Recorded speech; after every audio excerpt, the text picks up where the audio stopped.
What non-cash reparations did Germany pay after World War I? Imagine a country trying to rebuild after a war that changed everything. That's what Germany faced after World War I, especially under the Treaty of Versailles. The treaty didn't just ask for money, it required Germany to give much more. Germany had to deliver a variety of goods to the Allied powers.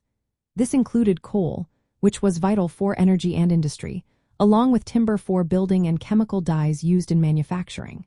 They also sent pharmaceuticals, livestock, agricultural machinery, and equipment for factories. These deliveries helped the Allies recover resources and rebuild their economies after the war. The value of these goods was deducted from what Germany owed in cash reparations. Germany also had to give up land. They ceded significant territories to neighboring countries like Belgium, France, Denmark, and Poland. For example, they lost Alsace-Lorraine, a region rich in industry and resources, and the port city of Danzig, now known as Gdansk. These territorial concessions meant Germany lost important economic and strategic areas, which impacted their future growth and military strength. In addition, Germany contributed to rebuilding efforts in countries affected by the war.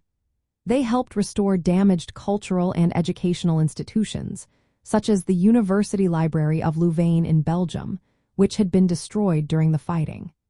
These acts of assistance were considered part of their reparations, showing a form of non-cash payment for the damages caused.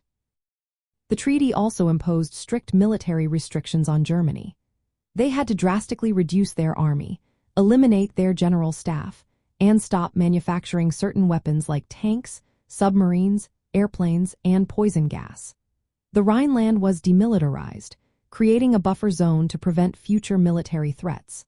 While not a direct payment, these restrictions were part of the broader effort to limit Germany's power and prevent another war. Germany was also required to transfer ownership of certain assets, such as railways in contested areas like the Danzig corridor, to the control of the Allies.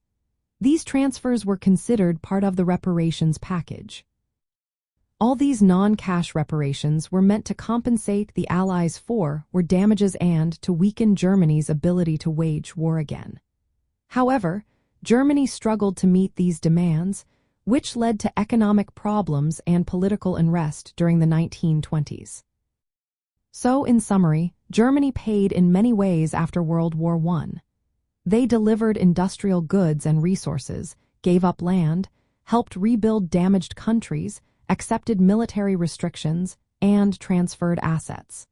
These measures shaped the global impact and legacy of the war, influencing future treaties and negotiations.